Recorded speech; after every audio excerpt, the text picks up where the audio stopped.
Uh, so welcome to all the participants for our third session of the day in this Atal FDP on design thinking, practical perspective on decision making education.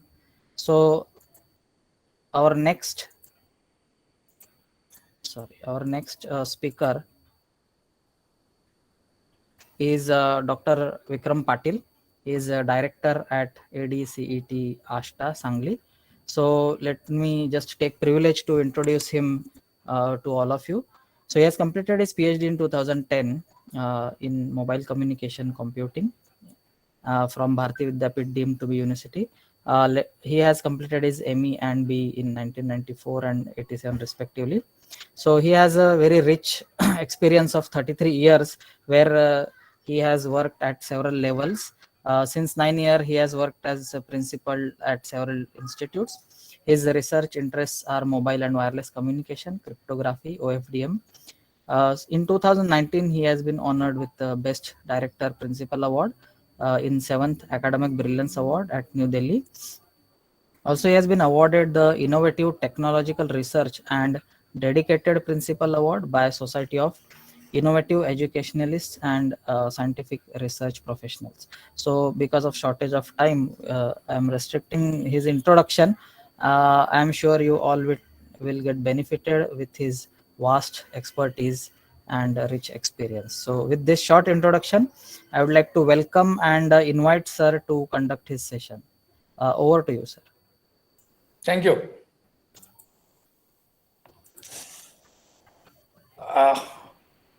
Good afternoon to all. Let me try to share the PPT, or we'll do it afterward. As per your convenience, sir.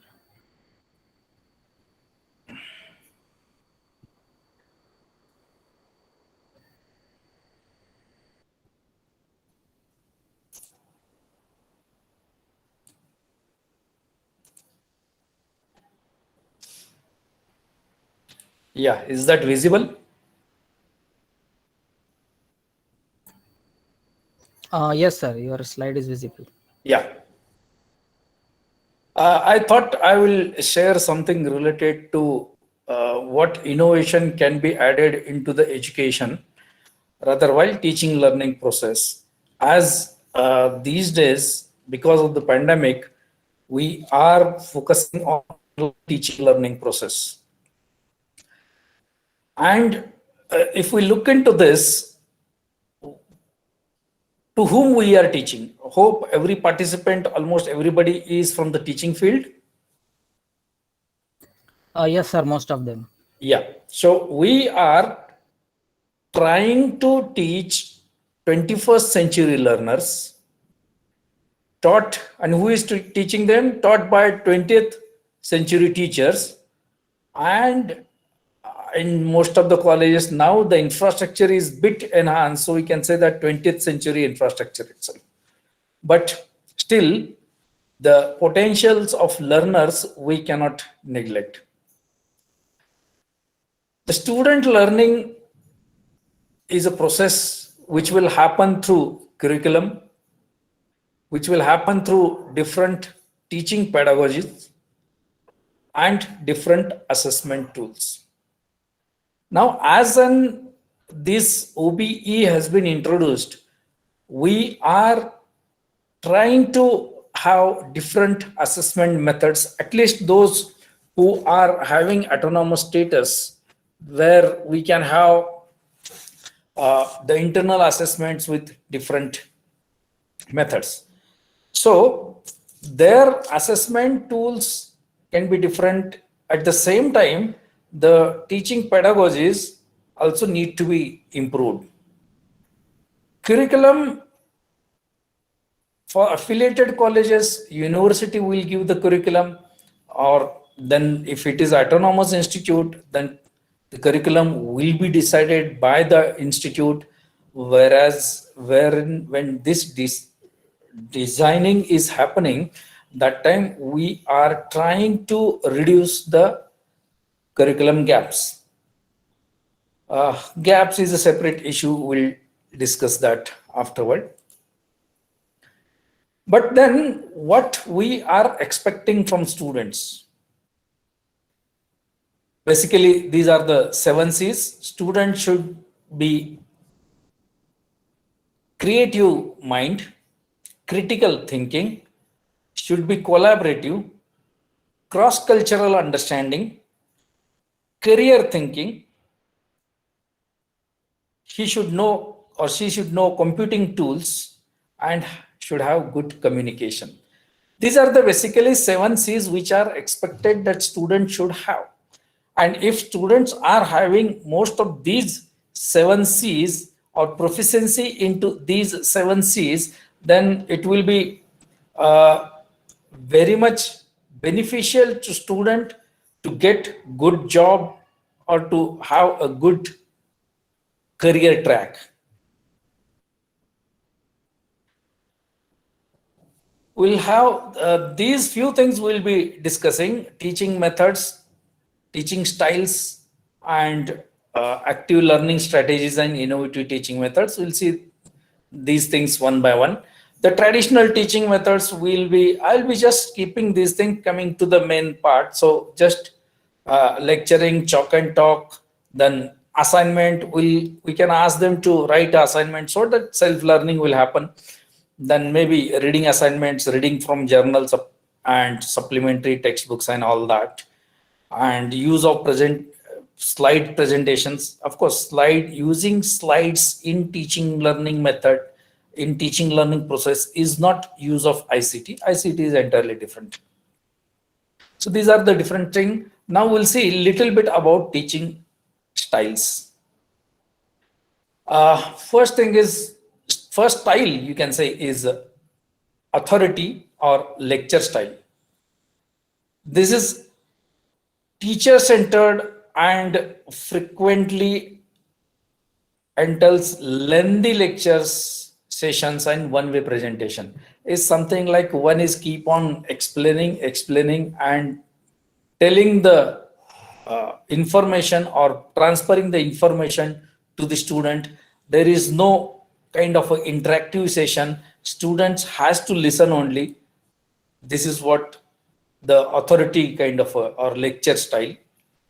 Whereas demonstrator or coach style is referred to a lot like lecturer, like above only, but sessions include multimedia presentation, activities, and demonstrations. So whatever teacher want to give, okay, it is to be given in one direction only, but not just chalk and talk method, but then some presentations are added, some activities are included, some demonstrations are given so that students understanding will be improved, or it will be easy for students to grasp the things.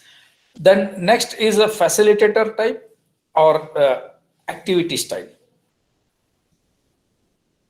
This style promotes self-learning and helps students develop critical thinking skills and retain knowledge that leads to self-actualization.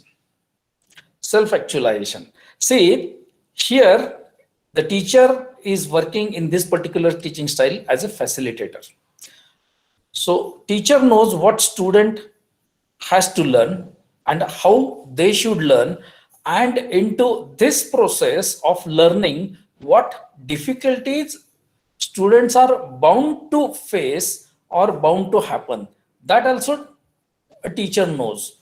So here teacher is acting, knowing this, teacher should act as a facilitator. The next is a delegator type, a group style, best suited for curricula that requires lab activities or subjects that warrant peer feedback like debates and creative writing kind of a thing, where now interaction among the learners and interaction between the teacher and learner or facilitator and learner will start here. And out of these discussions and all that, the more learning will happen. Now, these four styles are kind of compartmental styles. It can be mixed together and can be a hybrid style, or which is also known as a blended style. This follows an integrated approach to teaching that blend of teacher's personality and interest with the student need to be curriculum appropriate method.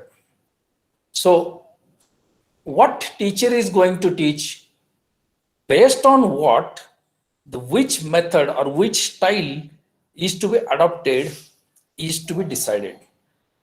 See, for some cases where you need to impart the information, there you can go for the first method. Whereas most of the time, only that method will not suit. Or most of the time, one cannot say that I will go for the delegator method or another method. So depending on what is being taught or what is to be taught to the student, based on that which style is to be decided, is to be selected. While deciding this, it is necessary that we should think of students' learning psychology.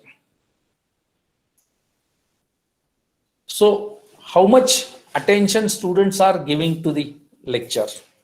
So we need to see to it that students are focusing on lectures. If it is more interactive, it may happen that only few students will take part into this interaction and others will be get sidetracked. So it should not be only authoritative or it should not be only interactive. We have to, as a teacher, we have to see to it that every student should focus or give attention towards the lecture.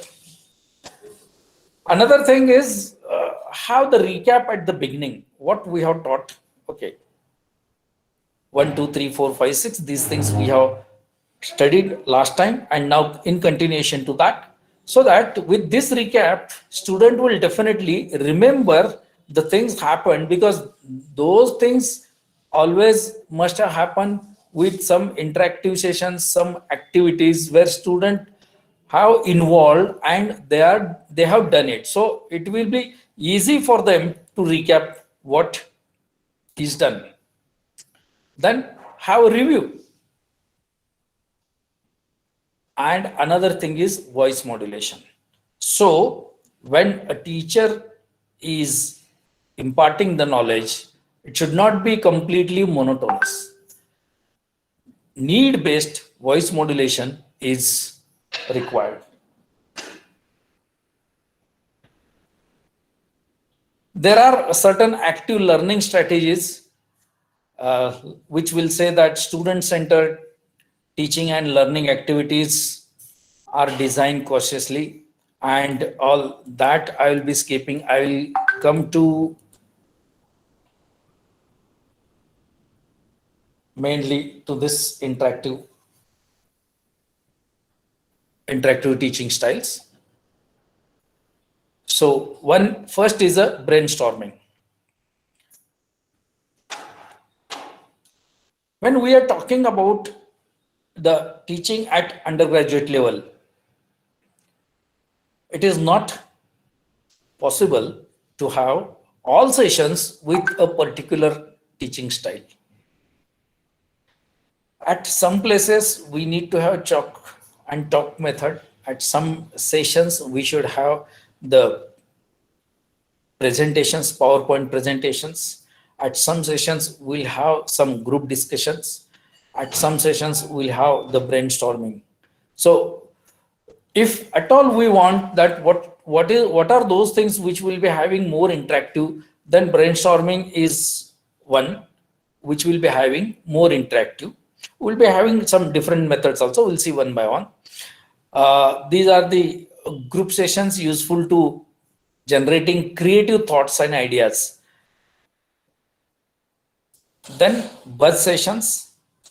Participants come together in a session, groups that focus on single topic. So it is kind of a group discussion kind of activity where students are supposed to contribute, think, though the topic may not be completely aware, but then that way it can be done. Then question answer sessions, a teacher and will sometimes the information is handed over to the students, the information is given to the student, and they are prepared with that information, and the session starts with the discussions. Here I will be discussing now the main aspect of innovative teaching methods. These are the different innovative teaching methods. Around 10 I have listed. There can be many, or few people can say that there can be merger of these also. The first is think, pair, share. Broadly it is referred as a TPS. Students should be independently thinking about the particular topic or particular issue. Think individually about the initial part of the subject matter. Then pair with neighbor and refine the solution. So now student has given a thought independently about the subject matter. This individual student now need to be paired with another student, and these students should have the discussion. And so it is said there, the refine the solution, whatever is thought process is developed here in the earlier stage will be get refined here, and then share on the blackboard the various ways of arriving at the initial solution. Now sharing on the blackboard, it doesn't mean that it should be always with the blackboard or any green board or that. It should share with the other peers. So by sharing with other peers, the other student will also come to know about this. At the same time, if some other student has given thought on this, then on the similar line, that student may share his or her views. The next is quizzes. This is generally at the beginning of the topic. You start with the quiz. Okay, this is the topic, how much you know about it. Just pose some 2-3 questions which should have short answers. Maybe 1-word answer, 2-word answer, maximum 1-sentence answers. So it will initiate the thinking process of the student, rather the learner. This will test student knowledge in the topic. So when you are teaching it, till what depth you should go, that can be decided with this. Flipped classroom. This is another method of imparting the knowledge.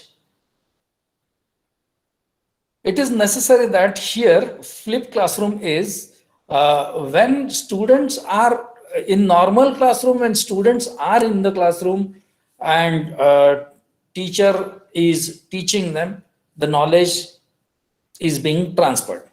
Whereas here, some reading material, a video material, some sort of other material about the topic is to be given to the students, and then in the classroom, the discussions are initiated. Teacher should now see that it is here the discussions to be initiated. It is not the question answers. Teacher, neither it is not the question answer nor the quiz. Teacher should not ask the questions, or it should not be student should ask the questions. It should be kind of a discussion that whatever knowledge student has got, it should be shared with the peers, and then the question answers also will be there, but then these question answers will be what you can say is knowledge transfer should happen with those questions. So likewise, first material is to be given to the students, and then discussion on related or discussion based on that material should be conducted, so that all students should get the knowledge about the topic. So it is here important that what lecture material is to be given to the student, and how it is conducted, some time is to be given, and all that is explained here, and benefits of these are mentioned.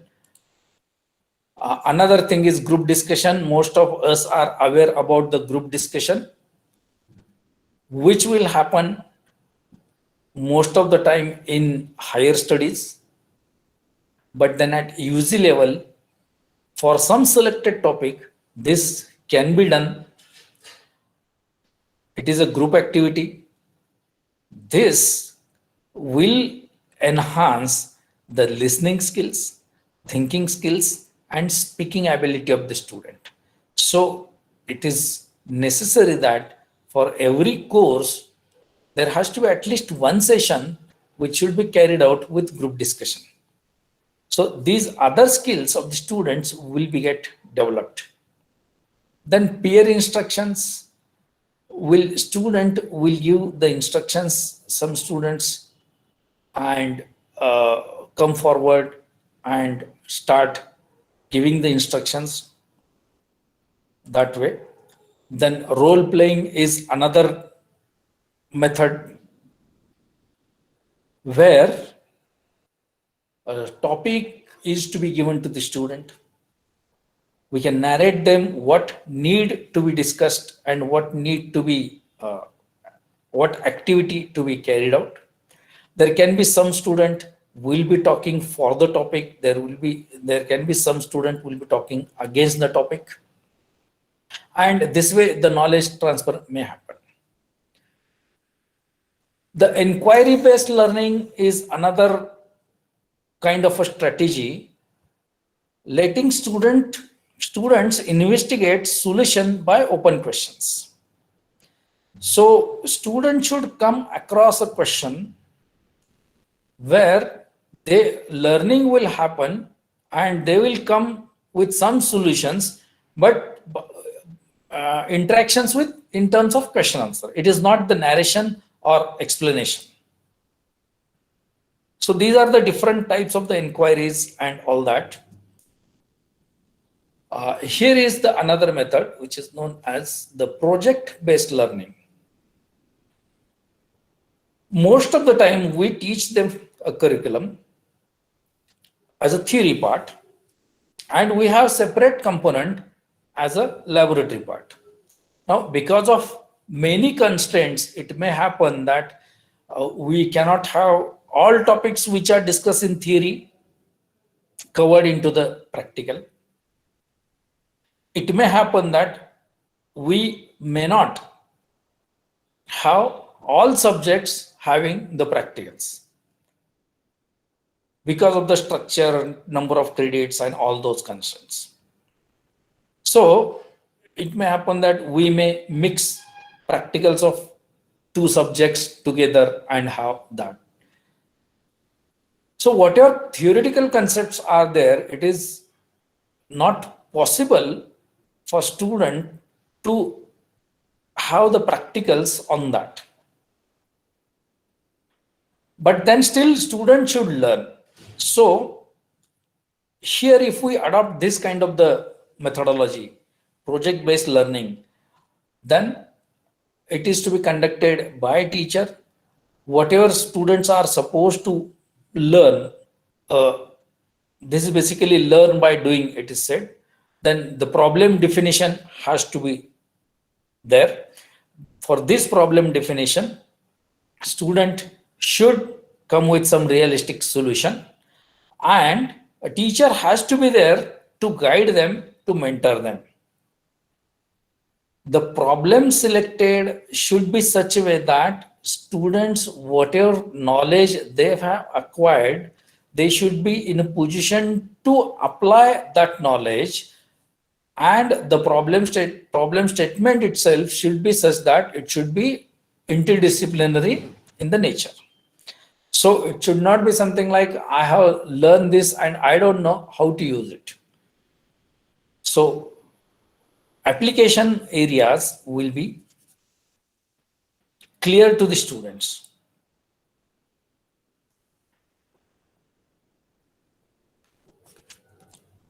Project based learning Then we have this project-based learning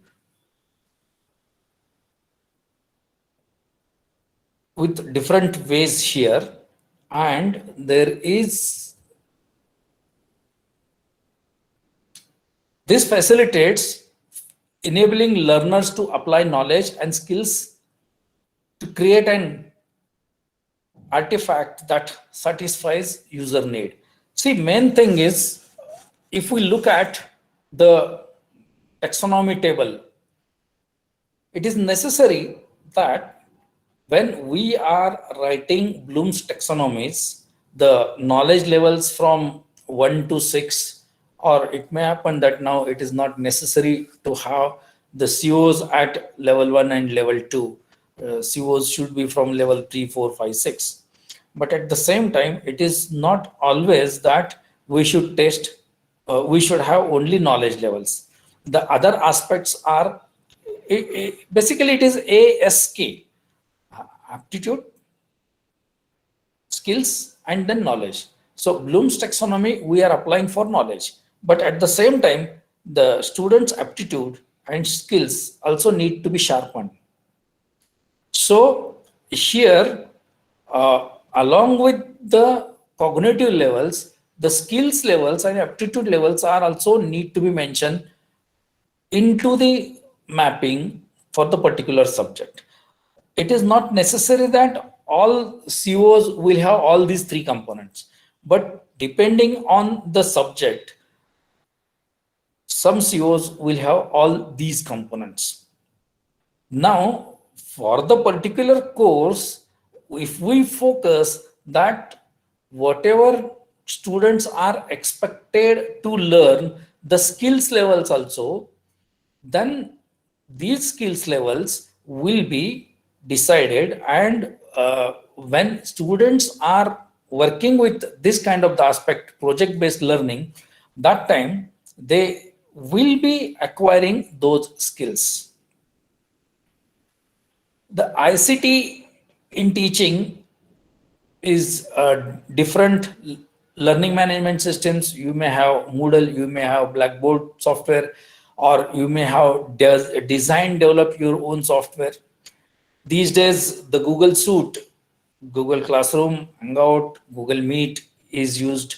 Online meetings softwares are used, and we can have live streaming also. And another thing is video content creation. I am giving more focus on video content creation, that faculty, if you have undergone the NPTEL courses, you must have seen the different teaching styles of different professors from IITs. Currently, these NPTEL courses, that is preparation or making or creation of the NPTEL courses, is restricted to only IITs, NITs, and IISc. The institutes like ours, SPIT or even VGTI, they are not allowed to create these video contents. But these video contents can be created and it can be posted onto the MOOCs of the particular institute or LMS of the particular institute. So here, what I feel is faculty should have more. Hello. Yeah. Am I audible? Yes, sir, you are audible. So faculty should create the content. Now, in this process of creation of the content, it is not necessary that initially you should have 100% video content created. That may have certain restrictions related to the facilities of recording, editing, and all that. But then every year we can keep on adding these videos into our LMS. And even Moodle can also support this your videos, or the you can post it on YouTube, and those links also can be forwarded here. We'll see about this video content afterward. Teacher assisted video lectures. See, if you find that for a particular topic, there is a very good video of IIT professor or a very eminent teacher is available. So instead of asking students, okay, go and watch this video, it should be basically kind of a teacher assisted video. Now, what is the difference? Here is video is played in the presence of teacher. So the teacher can play the video, it can be paused at particular time, how the discussion means it can, teacher can explain few more things. Sometimes the IIT professors will cover that particular topic in 2 to 3 minutes. A teacher can elaborate that in more detail. So likewise, we can have the discussions also. So teacher can elaborate, or we can have the discussions with the student so that more clarity will be there. So instead of video material just forwarding it to students, if those videos are played in this form, that teacher assisted videos, this will be more effective. So these are the different benefits and restrictions and constraints are given, that watch time should not be more than 8 minutes. It should be 6 to 8 minutes, and then have a pause and discuss for 2 to 3 minutes. So all those things will be get cleared.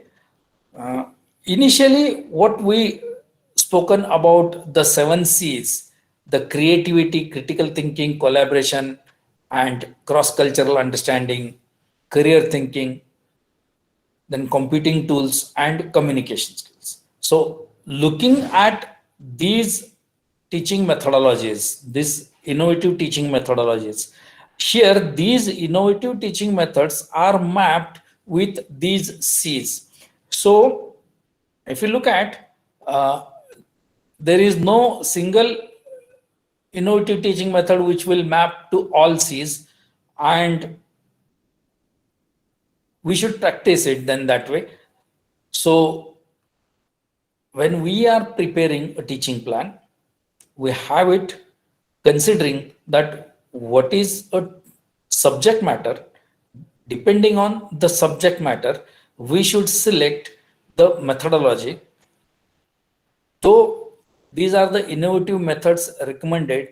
100% coverage of the syllabi is not possible with this. We have to have a chalk and talk method, or you can say blackboard method, or blackboard maybe get replaced with some presentations and discussions, but there has to be some topics identified from the particular course curriculum which can be discussed with different these innovative methods. So generally you can have 70% of the curriculum with your traditional method and 30% should be innovative methods. Of course, again, this depends on which class you are teaching. See, for first year and second year, traditional method will play major role, maybe 80% or 85%, and innovative methods will be just introduction of that. Maybe third year percentage can be increased and final year percentage also can be bit increased. But project based learning is to be practiced so that the practical implementation and application of the concepts students will understood very properly. What I was talking about was the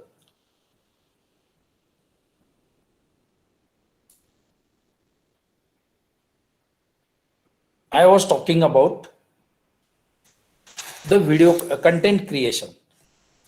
So content creation, it is necessary that faculty should decide that which topic they should have the content created for that. And when this content is to be created, say it is not something like, okay, I know the subject matter, I am teaching last many years this, so I can deliver. Delivering a session in the classroom is a different thing. Delivering the session in online mode is also different thing. Whereas when you are creating a content, you are recording it, it is necessary that faculty members should write the script of that what you are going to speak. You write it. So after writing that, then you just go through it, and then at what point, which slide or which animation you want on screen, you decide that. So that way, whatever subject matter you have, try to create content of at least 10% of the subject matter or 20% of the subject matter, so that students' understanding will be get increased. And another important thing of this content creation is if it is available on institute MOOCs or institute LMS, or if you have your own YouTube channel, or you have shared the class YouTube channel, whatever it is, the student can go through it with their own self pace. See, when we are teaching in the classroom, or when we are teaching even in online mode, the pace is fixed, whereas the learners don't have the same pace. These days, when OBE implementations are being happening, NBA and NAC both are giving very much stress on that how you are handling the smart learners, weak learners. So weak learners, if you are delivering a session, it is not guaranteed that every student of the class will acquire the knowledge at your desired level. So to have that, if you have content created, the students can go through that afterward, so that they will acquire the required knowledge. So likewise, focus on the content creation also. The content creation is also, these days it is not the big deal. You can have a small studio setup created, and that can be created, the content also can be created. But this content creation, it's my observation that which is very much helpful to the student, and it is giving impact to the peer visiting teams of NAC and NBA. Will have some discussions here. It is not, should not be I am teaching innovative methods and monotonous I am only speaking. We can have some interaction here. If you have any questions or anything else to be shared, we can have the dialogue for that.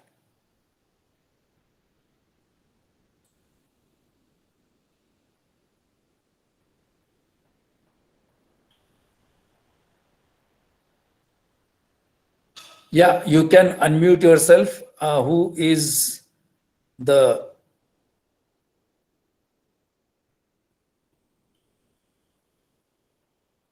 host of the meeting? Yes, sir. Participants,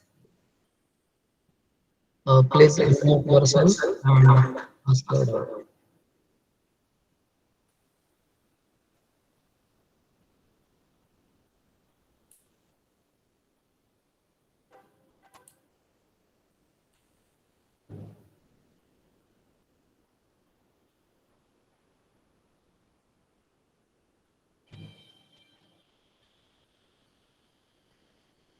Yeah, can anybody unmute? Hello. So, yeah, meanwhile, I would like to, can you give example for that classroom teaching? Yeah, anybody from host can find out what exactly he's saying because it's not audible to me.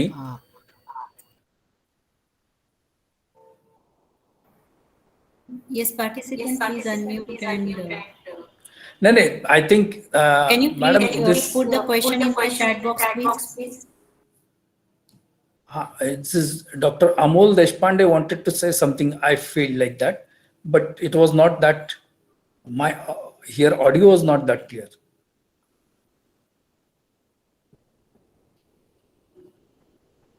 Sir, he Yeah, is asking about example about flip classroom method. No, example in what sense? Related to topic or what? See, it is a flip classroom. In classroom, we deliver knowledge, we pass on the information, and student will grasp it, and their grasping is 100% depends on our delivery. So whatever we deliver, they will grasp out of that. Now, instead of making them only dependent on us, see, because if we look at the POs, there is one PO, lifelong learning, that also need to be addressed. So it is necessary that students, we should create habit among the student that they should start self-learning. So with these kind of the thing, you decide any topic, whatever material with you have. I'm not talking about material in textbooks. It can be a specific PDF or it can be a specific video. You just pass on that to them, let them go through that, let them acquire the knowledge. So now here in this method, learner is trying to get the knowledge from other resources. Now other resources means the learner should not keep on digging for resources.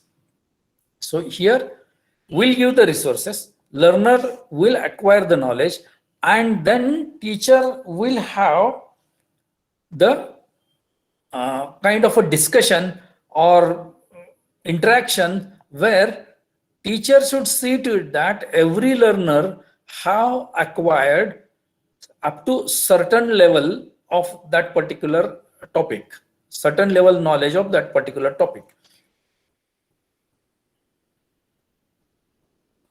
Hope that is clear. Yes, sir. Thank you.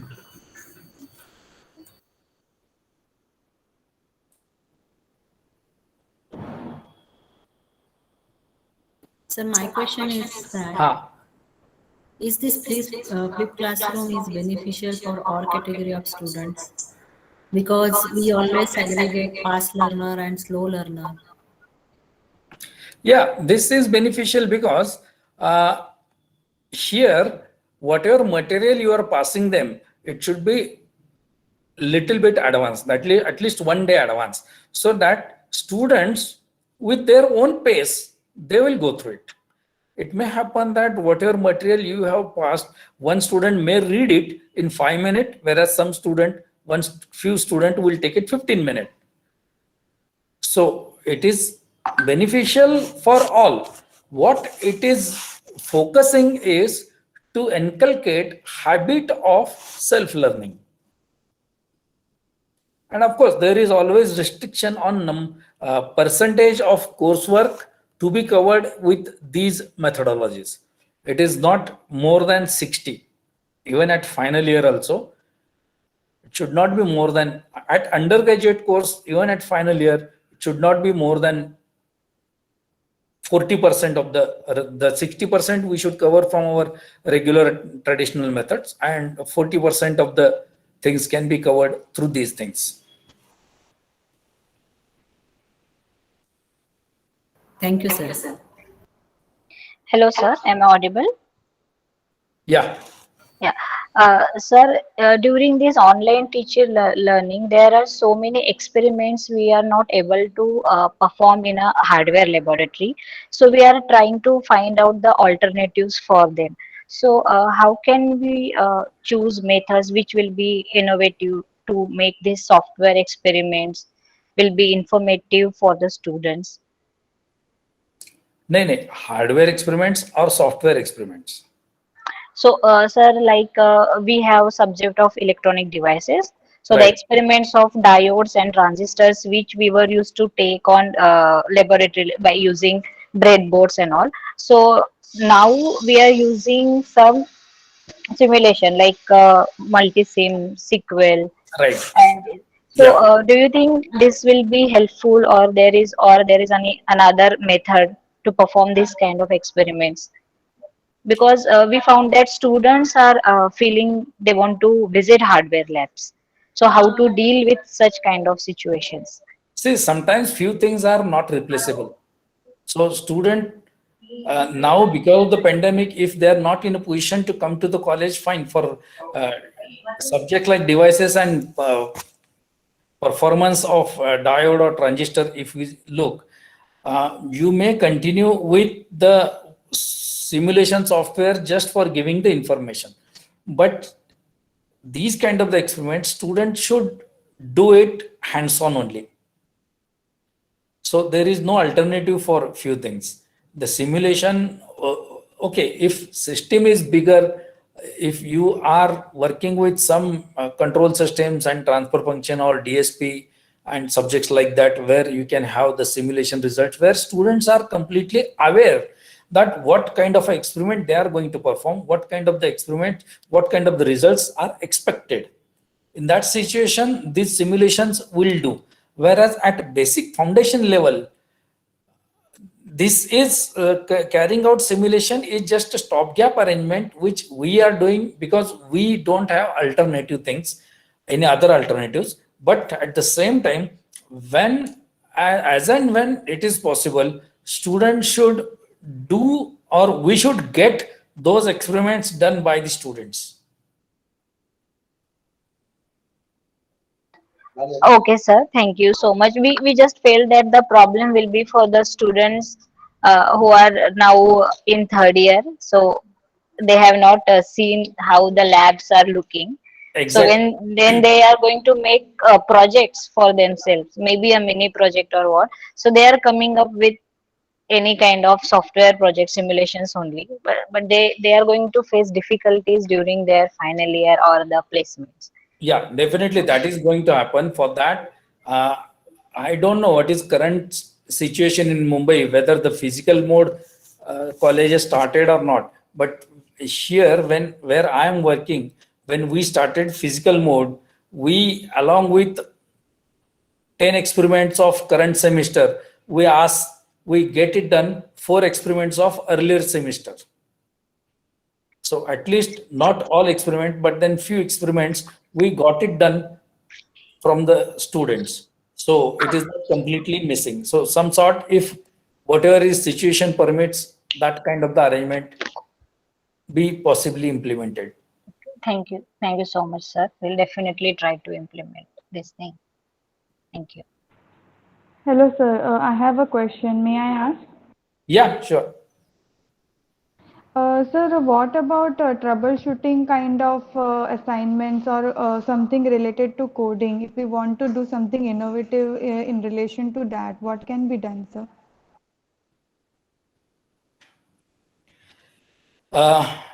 Means in continuation to Sneha madam's question, you are talking in students are not coming in physical mode, and then, or in general you are Yeah, talking. exactly. Right. See, first thing is what I feel is students should be very well versed and aware about the GitHub platform. So there they can very much learn about this troubleshooting and you can say versions and updates. Another important thing is we should do little bit more work, that for the same topic, variety of questions, we should rather, questions in the sense variety of problems we should design first, and if those are given to them then we can ask them to submit the solution. But if we want that they should have certain habits inculcated about the troubleshooting and all that, then GitHub is a best platform. Ask them to work out with the problems which are already posted. Find the solutions for alternative solutions for those things. Hope I'm clear. Yes, sir. Yes, sir. Thank you so much. Thank you so much.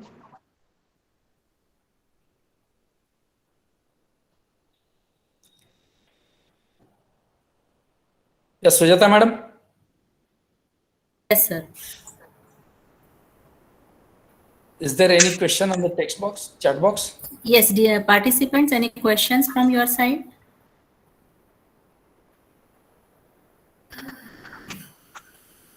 I hope no questions, sir. Amol, sir? Yes, Deepak Sinha is want to ask something. Yeah. Deepak, please unmute. Yes. Yeah. Good evening, sir.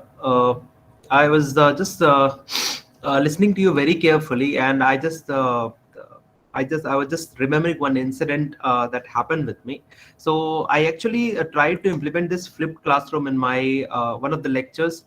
So as we were going completely online in Mumbai, so I just did one thing. I made available my videos of short videos on some topics, not in the entire discussion, but a part of discussion was done over there, and later on the further discussions had to be continued in the classroom.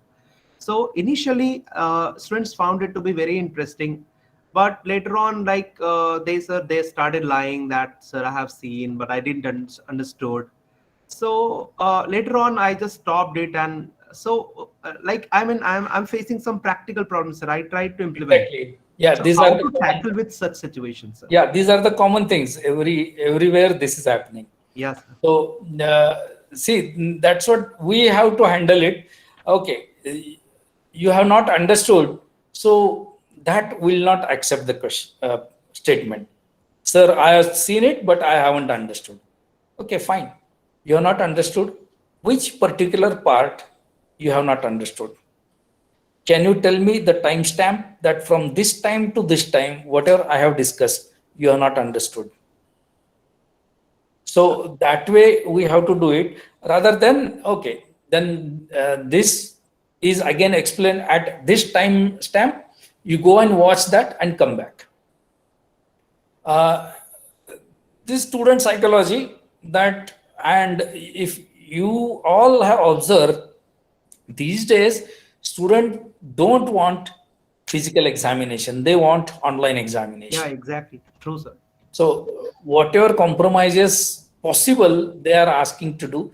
Here at my place, I faced the problem in earlier lockdown also. We conduct, our university gave us the liberty of conducting examination either physical or online. So it was either or, then I selected the either. Come here, we'll have the examination in physical mode. But then complaint went to education minister. Some other college also happened the same thing, and they also changed from physical to online examination. So these days student psychology is they want that, okay, compromise, and whatever easily I'll get. Okay, so simple answer is, okay, I haven't understood, sir. So in that case, the basic of the flipped classroom is, it is not whether you have understood or not. The teacher should facilitate that how much student has understood it, and for gaining further understanding, we'll have the discussion session and then additional material. Yes. Be sure that part you will not teach in formal teaching method. If you have identified a particular topic which you will be dealing with flipped classroom method, see to it that you will deal that 4 times or 5 times, but in flipped classroom mode only, and not the traditional mode. So student will be get habitual of these things in future, or if some other teacher is also applying for some other topic, they will be now start learning it that way. Sure, sir. Thank you so much, sir. Yeah. Yeah, Sujata madam, are we stopping here? Just a minute, sir. I hope no questions from audience. So Amol sir, please. Yes, ma'am. So I would like to thank Patil sir for accepting our invitation and conducting this interesting session. I'm sure every one of us have got insights about different methodologies for innovative teaching learning. From Bharatiya Vidya Bhavan Sardar Patel Institute of Technology and from our Atal FDP team, I would like to thank sir and please accept this token of gratitude from all of us. Thank you very much, sir. Thank you. So, Thank you so much, sir. going ahead with our today's schedule, before that, I would like to announce all of you please fill that feedback form. The link of that feedback form has been pasted in the chat box. Please do not forget to fill the feedback form before you end the meeting. Amol sir and Sujata madam. Yeah. I'm signing out. Okay. Thank you very much. Thank you. Sir. Thank you. Okay, sir. Thank you so much, sir. So we have reached at the end of the second day, and I would like to announce the name of the active participant for day 2. So the participant name is Archana Deshpande. Are you there? Yes, sir. Thank you very much. Yeah. So you are the active participant for day 2. So yeah. So with this note, I would like to thank all of you for attending the second day, and we'll meet for the third day tomorrow. Again, let me repeat, please do not forget to fill the feedback form. Sir has not yet joined the WhatsApp group link, please do that.